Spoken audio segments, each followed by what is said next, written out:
మనకి అక్కడ షాదీఖాన్ కట్టించారు గౌరవంగా. మన ముస్లిమ్స్ ఐక్యత మంచితనం బతకాలా, మంచితనంగా ఉండాలా. మనం కులాలు మొత్తం ఒకటే కాబట్టి మన అమ్మ నాన్న పేరు తెచ్చుకోవాలా, మనం గౌరవించుకోవాలా. మన ఓట్లు లాగానే ఎలక్షన్లు గొడవలు చేస్తున్నారు, ఫైటింగ్లు, తగాదాలు, తాగడాలు, వెళ్ళాలకి పిల్లగా లేకుండా నా బాను నా తాత అంటే గెలిపడ వీళ్ళకి అభిమానం ఉంది, మన గుండెలో ఉంది అందరికీ. నెలాదక్షిణంగా 3 కులాల మధ్య మనం గౌరవించాం. మనకి ముస్లిమ్స్ రంజాన్కి 30 రోజులు పండుగకి మనం ఉపవాసం ఉంటాం. అలాగే ప్రార్థన చేసుకుంటూ 5 పూట్ల అమ్మ చదువుకొని మనకి ఎవరు వచ్చినా ఎవరు మనకు ధైర్యం ఉంది. మనకు కావాల్సింది గౌరవంగా మన భానుగారు మంచితనంగా అభిమానించారు కాబట్టి మళ్ళీ పోయిన సంవత్సరం గెలిచారు, మళ్ళీ ఈసారి గెలవాలి మంచితనంగా పేరు తెచ్చుకుంటున్నారు కాబట్టి మనకి స్వామి అభిమానం ప్రేమ ఉంది, తాతయ్య గారు కూడా ప్రేమ ఉంది. మనకి ఎవరు వచ్చినా మనకి సమర్థం లేదు. 4 మెతికి తిన్నామా, బతికామా, మంచితనంగా చూసామా. మనకు కావాల్సింది మనకు పెళ్ళంబిట్లో వాళ్ళకి చూసే వాళ్ళ బాధ్యత ఉంది. ఆ గవర్నమెంట్ హాస్పిటల్ 2 పార్టీలకి సక్సెస్ ఉంది, భానుగారికి ఉంది, తాతయ్య గారు ఉంది. అభిమానించాలా, మనం గౌరవించాలా. రాత్రి ఒక 6గురుపై చాలా వినక్తంగా బైక్ నుంచి పడ్డారు. పోలీసు వాళ్ళు చూడగానే ఎస్ఐ గారు హాస్పిటల్కి అంబులెన్స్ ఫోన్ చేయగానే గవర్నమెంట్ హాస్పిటల్ తీసుకురాగానే చాలా ఇద్దరంగా గౌరవంగా దెబ్బలు తగిలి. కాబట్టి మనకి పార్టీలకు మనకి మంచితనం గౌరవించాలా, మన ఎలక్షన్ కావాలా, పెళ్ళం బిడ్డ బతికించాలా, మన గౌరవ అభిమానించాలా, మన అమ్మ నాన్న పేరు తెచ్చుకోవాలా. మన గవర్నమెంట్ స్వామి ఉద్యమానికి అభిమానం ఉంది, అందరికీ ఉంది. మన విజయవాడ గవర్నర్ గారు అబ్దుల్ కలాం మనకి చాలా అభిమానంగా ఇక్కడ శాంతినగర్ పుట్టసందులో మంచితనంగా ఫ్లాట్ చూపించి ఆయన గౌరవించాలి. కాబట్టి మన షాదీఖాన్ ముస్లిమ్స్ చాలా అభ్యర్థంగా నమాజ్ చదువుకోవాలా, మన అభిమానంగా గౌరవంగా ముస్లిమ్స్ ఐక్యతంతో పెళ్ళి అక్కడ మంచితనం గౌరవించాలి. కాబట్టి మన గుండెలు జై హింద్ పార్టీ. డెవలప్మెంట్ అయితే జరుగుతుందా జగ్గైపేటలో? జరుగుతుంది, డెవలప్మెంట్ అయితే జరుగుతుంది. ఇంతకుముందు కూడా పర్వాలేదు, ఇప్పుడు కూడా జరుగుతుంది. మీరు గురుగారు? ఏరియామైనా ఇక్కడ భానుగారే వస్తాడండి, భానుగారు వస్తాడు, భానుగారే వస్తాడు. ఆ పైన జగనే వస్తాడు పైన. ఎందుకంటే చాలా అభివృద్ధి, అమ్మఒడి అని, మరి విద్యా దీవెన అని, విద్యా కానుక అని, మరి విద్యా వసతి అవన్నీ ఇస్తున్నాడు. మంచి నేమ్ ఉంది జగన్ గారికి, మంచి పని చేస్తున్నాడు. నెక్స్ట్ వస్తే ఆ పోలవరం కూడా పూర్తి చేస్తాడు. మళ్ళీ ప్రజలకు కూడా చాలామంది పేదలకి, ముసలోళ్ళకి, కొడుకులు కొన్ని పరిస్థితులు చూడలేని పరిస్థితుల్లో 3000 రూపాయలు ముసలోళ్ళకి వాళ్ళు కూడా సహాయం చేస్తుండు. కానీ మరి జగనే మళ్ళా రావాలని కూడా కోరుకుంటున్నాం. ఇక్కడ భానుగారు లైఫ్ లాంగ్ పని చేస్తాడు. భానుగారు మంచి వర్కరు, భానుగారు మంచి వర్కరు, బాగానే మంచి వర్కరు. లైఫ్ లాంగ్ ఏదన్నా ఉద్యోగం కావాలన్నా, ఏదైనా పేటలో మా అమ్మాయి చదువుకుంది, మా వాడు చదువుకున్నాడా అంటే భానుగారు ఫోన్ చేస్తే స్పందిస్తారు. ఎవరైనా మరి లైఫ్ లాంగ్ పని చేస్తారు, మంచి వర్క్ హెల్ప్ చేస్తారు భానుగారు. ఎంపీ గారు కేశినేని నాని వస్తారు. చిన్ని గారి పరిస్థితి ఏంటంటారు? చిన్ని గారి పరిస్థితి అది మనం చెప్పలేమండి. ఎందుకంటే వాళ్ళిద్దరు అన్నదమ్ములు, వాళ్ళు ఏంటంటే వాళ్ళకి పదవులు కావాలి.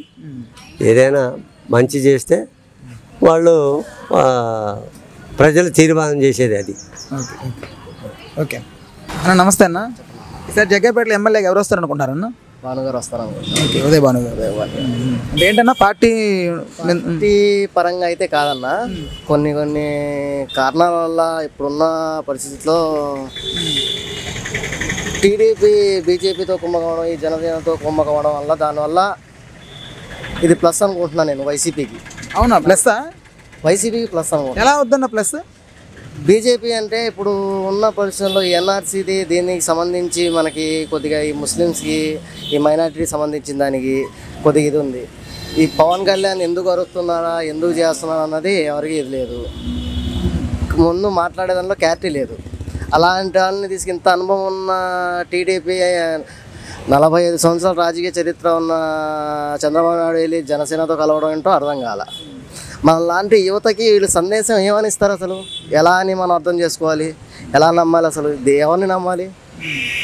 దేని గురించి అసలు? ఇప్పుడు ఒకడే వచ్చి డైరెక్ట్గా నేను ఒక్కడనే మీకు మంచి జరిగితేనే ఒకటేండి అని అడుగుతున్నప్పుడు ఆలోచిస్తారు కదా, ఎందుకు ఇలాగా అడుగుతున్నాడు అని. కనీసం దానివల్ల నా అభిప్రాయం అయితే అలాగా అనుకుంటున్నాను అన్న. ఎంపీగా ఎవరు వస్తారు అనుకుంటున్నారు? కేశినేని నాని గారే వస్తారన్న ఎంపీగా అయితే. చిన్ని గారి పరిస్థితి ఏంటంటే? ఎందుకంటే కేశినేని నాని గారు కూడా ఎందుకు వస్తారంటే వ్యక్తిగతంగా అయితే ఆయన వ్యక్తిగతంగా చాలా మంచి ఆయన. పార్టీ పరంగా పక్కన పెట్టేస్తే వ్యక్తిగతంగా చూసుకుంటే మంచి వ్యక్తి. ఎందుకంటే ఆల్రెడీ విజయవాడలో సర్వే ఉంది కాబట్టి చిన్ని గారికి అంత సపోర్ట్ లేదన్న. ఏంటంటే డబ్బు రూపంలో ఎవరైనా వస్తే రావచ్చు తప్ప దీనివల్ల ఇదేం ఉండదు. దానిగారే వస్తారన్న. పైన సీఎం జగన్ వస్తారు. జగన్మోహన్ రెడ్డి ఎన్ని సీట్లు రావచ్చు అన్న 130 దాకా రావచ్చు. 130 దాకా 130. ఎందుకంటే ఆల్రెడీ 23 సీట్లు వీళ్ళకి వచ్చినప్పుడు ఇప్పుడున్న పరిస్థితిలో ఇంకో 50 వస్తాయేమో ఎక్కువ ఉంటే, ఇంకా 30-40 వస్తాయి ఎక్కువ ఉంటాయి అంతే తప్ప పార్టీ అయితే రాదన్న. Okay thank you. అంటే పార్టీ బలమా లేకపోతే ఆయన బలమా? పార్టీ బలమే. పార్టీ బలం మీద వస్తారు. ఓకే ఎంపీగా నాని ఇది 3వసారి. ఆయన పేరుంది. అంటే కూటమి గెలవదంటారా? కూటమి గెలవటం అనేది నేను చెప్పలేను, అది అంతా దైవతరం. అంటే పైన మాత్రం చెప్పలేరు, ఇక్కడ మాత్రం ఎక్కడైనా సెంట్రల్కి పక్కాగా అంత మెజారిటీ రాపోయినా అదే వస్తుంది. జగన్మోహన్ రెడ్డి వస్తుంది. గవర్నమెంట్ జగన్మోహన్ రెడ్డి 100% దాని మొహమాటం లేదు. కారణం పనులు, ఆయన చేసిన అభివృద్ధి పనులు మెయిన్. పైన గవర్నమెంట్ సంక్షేమాలు లేకపోతే local leader development? Local MLA development. Local MLA వల్ల వస్తాడు అంతే. నమస్తే, నేను మోనిక. తెలుగు రాజ్యం ఇక ఊరూరా రాబోతోంది. దినదిన ప్రవర్ధమానమవుతున్న తెలుగు రాజ్యం ఛానల్కు 2 తెలుగు రాష్ట్రాల్లోని 42 లోక్సభ నియోజకవర్గాల నుంచి న్యూస్ కంట్రిబ్యూటర్స్గా వ్యవహరించడానికి యువతను ఆహ్వానిస్తోంది. జర్నలిజం పట్ల ఆసక్తి, కనీస సామాజిక రాజకీయ పరిజ్ఞానం, స్థానిక పరిస్థితులపై మంచి అవగాహన, స్థానిక పరిచయాలు, గౌరవప్రదమైన జీవనం ఉంటే సరికొత్త సామాజిక విప్లవంలో మీరు కూడా భాగస్వాములు కావచ్చు. మీ అంతరంగాన్ని ఆవిష్కరించవచ్చు. ప్రతి లోక్సభ నియోజకవర్గ పరిధిలో 2కి అవకాశం ఉంటుంది. 30 నుంచి 35 ఏళ్ల మధ్య వయస్కులై జర్నలిజం పట్ల అభిరుచి, ఆసక్తి కలిగిన యువకులు తమ వివరాలు, జీవన విధానం, ఆసక్తి గల ప్రాంతం, పాస్పోర్ట్ ఫోటోతో కలిపి ఈ దిగువన నంబర్కు వాట్సాప్ చేయొచ్చు. నంబర్ 8125150555.